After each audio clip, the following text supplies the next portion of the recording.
Welcome to a special edition of Speaking of Business. I'm Goldie Hyder of the Business Council of Canada. During this unprecedented time, as we all deal with the COVID-19 outbreak, we are speaking with business leaders to hear about how they are responding to the crisis. Over the past few weeks, I've said many times, we're all in this together, and that's what we're discussing with my guest today. As the CEO of the Canadian Federation of Independent Business, Dan Kelly represents over 110,000 small businesses across the country. The COVID-19 virus doesn't discriminate between large and small businesses, and leaders across the country are grappling with many of the same issues. Dan Kelly, welcome to the podcast. Happy to be with you. Well, let's jump right in because I know you're a busy man, so I can't tell you how much I appreciate you doing this. Canadians have seen and heard from you day after day, fighting the good fight for your members, but the economy writ large. And I know you've been serving your members throughout this crisis. And you released these results just on March 31st. What did you hear? What are the top lines as to what you heard from your members? Yeah, well, it's getting pretty ugly, Goldie, and you know this from the conversations you've been having with your CEOs. But the owners of small, medium-sized companies across the country are pretty stressed right now. We've done now 3 surveys of our members to measure the impact on them, and it's pretty grave. Right now, there's only about 20% of small businesses across Canada still open. That means about 80% of them are either completely shut down or are partially shut down. That's creating great stress because, of course, if you're shut down by government, you still have all your bills coming in, both your wage bills, your rent, and many other expenses. What worries me probably more than anything is of those businesses that have been forced to close, 32% of them told us that they are unsure if they will ever be able to reopen. That's how grave this is. Small companies worry that they're just not going to make it through this. We all know that there are many Canadians that would struggle without their wages for 2 straight weeks, but there are many Canadian businesses that feel that a month of zero income will mean that the business itself is in jeopardy. You know, that has concerns, of course, for all of us as Canadians, certainly for larger companies. Many of these small companies are very connected to them, so that's a worry for them. But for Canadian workers, 60% of private sector employment is in small companies, and that should be a worry to Canadian workers about whether or not they're going to have a job to come back to. And of course, for the tax base of the country, small firms kick in an awful lot. So these are big, big worries, let alone the worry that the business owner has on his or her mind about their dreams, their hopes and dreams, and their source of family income disappearing by the end of this. It's why we've been pushing for some government help. And Goldie, as I know I've said to you before, this is very off-brand for us at CFIB. We are typically recommending to government to get out of business support programs, that they're unhelpful, unnecessary, and governments end up picking winners and losers. But this kind of emergency is the time where I think governments do need to step to the table to support businesses through this, because this is a very different economic turmoil than we've ever been through in Canada. This one started on Main Street, didn't start on Bay Street. Everybody's affected, but it's the small guys that I think were at the bleeding edge of this and actually started to see the effects of COVID much earlier than many others. And it's one of the reasons why we've done this unprecedented call for a wage subsidy. So happy that we've been able to work with Business Council and other business associations on this. But we're getting some good news from government and hoping to get even further good news on some of these other major support programs that are needed. Yeah, well, we're speaking today, April the 1st, before we hear the details from Minister Morneau on the execution of the wage subsidy. And of course, as you and I both know, the devil's always in the detail in these things. But if there's one thing we've learned is that, we're, as that hashtag goes, right, we're all in this together. You mentioned the supply chain. I can tell you from my members, it's a big priority for them as to how to make sure that even if they come out of this at the other end and ready to go back to business, what happens when the disruption has occurred in the supply chain? What can we be doing to minimize and mitigate that, not just from a government perspective, but from our own perspective in your mind? Well, it's one of the reasons why I think we've all been pushing for some form of wage subsidy. I think what is most important, and one of the reasons why most European countries have gone in this direction, is that we need to freeze the economy. Look, there were warts in the economy before we went into the COVID disaster. And of course, right before that were the rail blockades that affected us all. There have been just a load of shocks in 2020 already, including major resource projects. But I think if we could freeze the economy before we hit COVID, we have a good chance of coming out of this quickly. And that means that we keep workers attached to their workplace so that they're not basically shown the door and are on unemployment. One of the things that worries me the most is if we have, as employers, the only option to lay off large numbers of employees and have them go through the EI system or the new Canadian Emergency Response Benefit, it will be months and months, Goldie, before those employees come back to work. Think of how many people at the end of this are going to say, oh gosh, I'm on EI right now. I've got my bills paid. I've had a stressful few months. I'm just going to take the rest of the summer off and enjoy it with my kids and maybe look for a job or go back to my employment in September. If that happens, the economy is not going to rebound as quickly as we need it. If we can support those employees, keep them connected to their employer during this period of time, the very next day after the emergency phase of this is over, most of them will return back to their previous positions. That's the kind of support that we need right now, and it's why we need to get this wage subsidy program right. Right. Well, look, it's April the 1st, as I mentioned. And of course, that for many people means the rent has come due, especially for the small businesses around the country. What kind of relief do you hope to see when it comes to the issue of rent?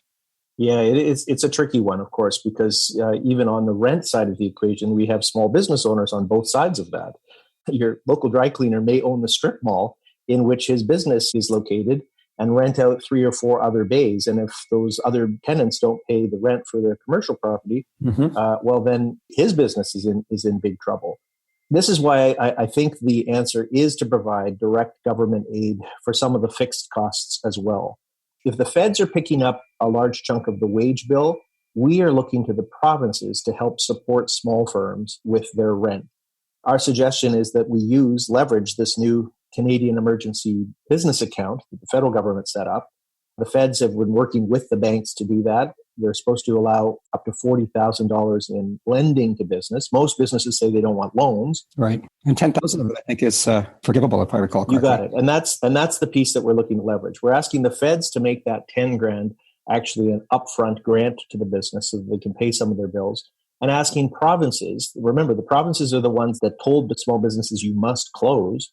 If the provinces can kick in $5,000 per month during the duration of this, that would mean an account of $25,000. And that money could be used by the local nail salon, the coffee shop owner, bike repair place to help them get through this. And then hopefully brighter days will be there in a month or two. That's the kind of support that I think would help. If we can get the provinces to focus on rent support, forgiving property taxes would be a piece of this, not just deferring those bills, but actually helping meet some of those bills. And then the federal government coming to the aid of business with some wage money. I think we have a fighting chance of having some, not all certainly, but some of our small business community make it across the finish line. Can I ask on a personal level, how has this been impacting you? What are you learning about yourself? How are you managing the work from home situation? Well, I feel actually really lucky compared to the stories I'm hearing from my members. Yeah. So while this has no question been stressful, it's been difficult to sleep because, I read 20 stories from business owners that are seeing their dreams go up in smoke, but I still have a paycheck, a nice home to work out of and technology to assist me. I'm so much better off than most of the small businesses that I represent. So the stress on me is a fraction of what it is on other people. The other thing, just on a personal note, is I have given up the fight to take the iPad away from my 11-year-old son. And in fact, I'm thanking God every day for Fortnite because while I used to loathe his hours on that game, right now, he's playing with his friends, talking to his buddies while he's playing the game. And I'm thinking that actually is really helpful at a time when he would have no other social connection beyond his 2 parents. He's an only child. So the fight will resume when this is all over. Yeah, no, I asked that because, of course, we're so focused on our businesses and stuff. And I think we always forget about those unsung heroes at home, who are keeping it all going while you and I and others are battling for the things that we are. Now, speaking of battling, maybe as a final question, you and I, we've been really working hard to kind of bring about positive public policy change and resist the temptation to fall into some of the populist traps that many other countries have. What have you learned about Canada, and what have you learned about the way in which we go about making policy? It's early, but I'd love to hear your thoughts on that. Well, look, I do think we are so much better off than in many other places. I mean, just one thing that always makes me incredibly proud as a Canadian, and it's not that we are immune from some of the pressures from elsewhere, but that the social acceptance of immigration by really all stakeholders is something that I think is so positive. Our members, I know yours, deeply depend on a stream of new talent coming to Canada. And small businesses, like never before, have been hiring people from elsewhere because it's really supplementing their workforces with some terrific talent. They're also telling me that this has raised the bar for some of their Canadian workers by seeing the work ethic of some of the new Canadians that have come to Canada. It's one of the things that I'm most proud of about our country. But it also reveals to me, though, that we are ill prepared in many respects. The public policy makers have, I don't think, really prepared Canada well to deal with these kinds of turbulent economic events. The reaction has been slow. We're getting there. We're getting to some positive decisions, but it's coming. We're not as nimble as we could be in responding to these events, both the rail blockades in 2020, some of the resource project disruptions that we've seen, and of course, most recently, the economic response to COVID. Governments did need to focus on the healthcare response first. I totally get that. But we've now been experiencing almost a full month in many respects, a huge degree of economic turbulence as a part of COVID. And that response has been slow. I think we are going to get there, but unfortunately, we have seen millions of people joining the unemployment line as a result. I don't think that needed to happen. Had we moved faster as a country, I think we could have prevented many more people from being on EI and actually being still connected to their employers. Well, look, I'm sure this is a subject that we'll be able to continue. It's the curse and the blessing of being Canadian, I suppose. But I hope, like you, we come out of this with lessons learned on the need to act more decisively and with speed and with collaboration. And I think that, as you rightly say, we get there and we get there eventually. But boy, it could have been a lot less painful process in doing so. So Dan, look, I know you've got a busy day ahead of you. Thank you so much for joining us. I really appreciate your time. Goldie, thank you. And I just want to say you've been an incredible champion for not just your members, but for the economy more broadly and for all Canadians. Really grateful to be working in partnership with you. Well, that's kind of you, my friend. I look forward to continuing that, and I wish you well. And I want to thank Dan Kelly, CEO of the Canadian Federation of Independent Business. If you would like to hear more of our special Speaking of Business conversations about the COVID-19 crisis, you can find them all wherever you get your podcasts, or simply go to our website, speakingofbiz.ca. That's biz with a Z. I'm Goldie Hyder. Thanks for joining us.